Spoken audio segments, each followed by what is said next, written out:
Sebo tubuzeeko omukulembeze. Naye nga mbuki kuki naye mbuki. Justin Bass super kira kenza n'ekyengera mugongo. Daddy mini celebrity.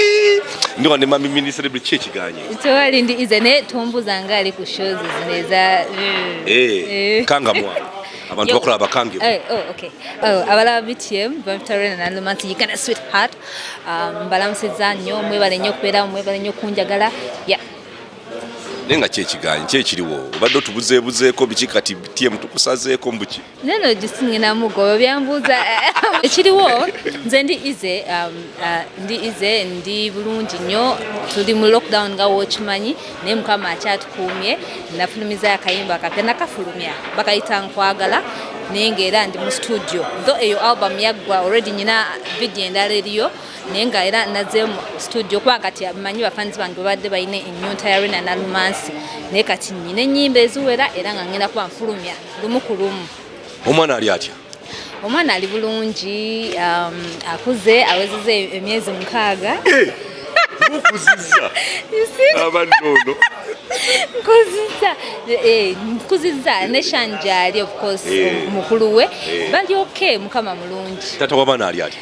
Zabana ali bulungi mulabirira ali bulungi yeyagala talina kyagamba yali okay. Naye omusobola otya omusajja oyo amanyi nga mangi? Nkuba oli kibooko. Musobola anyway kubanga twetegeera antegeera nange mutegeera we mumulaba wana eno ng'ali ku TV siwabeera ng'ali ewaka because omulimu gwaguleka eri eka ne tubeera ng'ali mwami okitegeera. Naye kakati abakulaba essaawa eno ku BTM bagamba naye kakati Rena na Lumansi akisobola atya bwetulagyo egyolimu urban semi urban music okulaba nga oyina muzadde w'abaana 2 omaze mu industry emyaka 12 okyakikolaba abayimba ti okuzaala omwazaala mu luzaalo lumu n'abula abalala ne basitaggolinga okudda kati gwekisobola otukola nga olina n'akayimba kakamala omwezi gumu. First of all kyenkola nkyagala consistency also ate okuba nti si papa sikolera ku pressure nti fulumiza oluyimba omwezi oguddako fulumya olala nedda kubanga eddoboozi bwe li Katonda alimpa talanta yagimpa nyina manager omulungi waali talina waalaga so nfulumiza ku pace gye ndowooza nti ntuufu kunze sina pressure nti nyina okufulumya buli saawa so I think ekyo kinyamba n'okuba nti mba nsobola okulowooza abafanzi bange kye baagala ekiddako nembera nga nfulumya oluyimba nga lulungi okitegeera.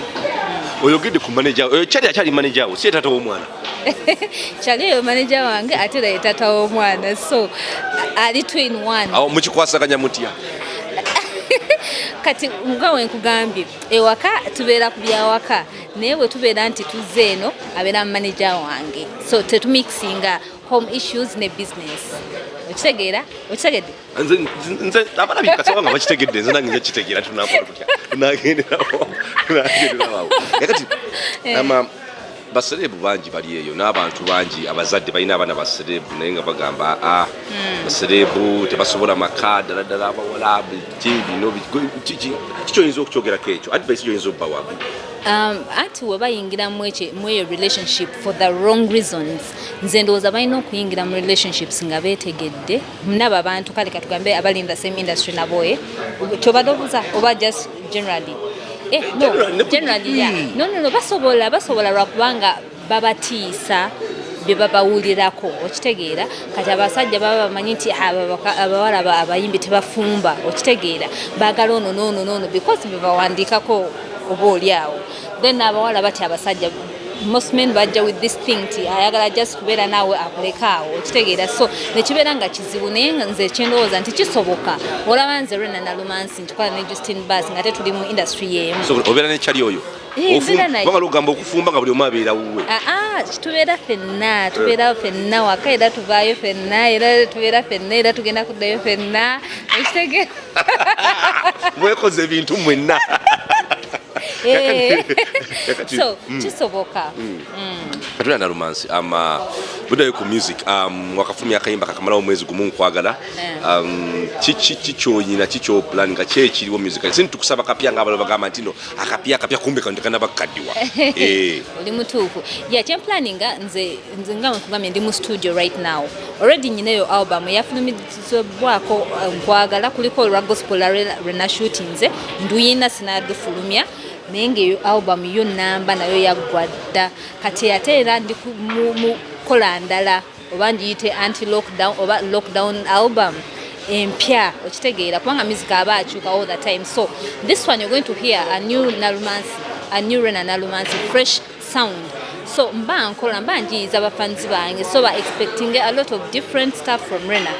Bintu enda kuzobya social media kufuna social media bangobeda actually ku social media platforms zange Rena Nalumansi ku Instagram ku Twitter Rena Nalumansi ku subscribe to YouTube Rena Nalumansi then also bagobede mini celebrity Uganda eyo page ya mtabani wange omuto baby bamuta mini celebrity kile kintu atenga muki omwana oreda myezi bwezi ali ku social media. Yes, kubanga aina business yefe tuli bakozi benze ne taata we tuli bakozi be so twagimugula okumuyigiriza nti you know what okumugaidinga mu business akulenga amanyi nti noki balina okola so tunda ngoye ate ffe bakozi be ffe tujje uwo ne twambaza abaana bo nga woyagala tujja n'engoye n'olondamu ne tuguidinga how to do it. So following eyo page kuliko numbers musobola okuba amasimu kweyo page ya mini celebrity Uganda Instagram ne Facebook.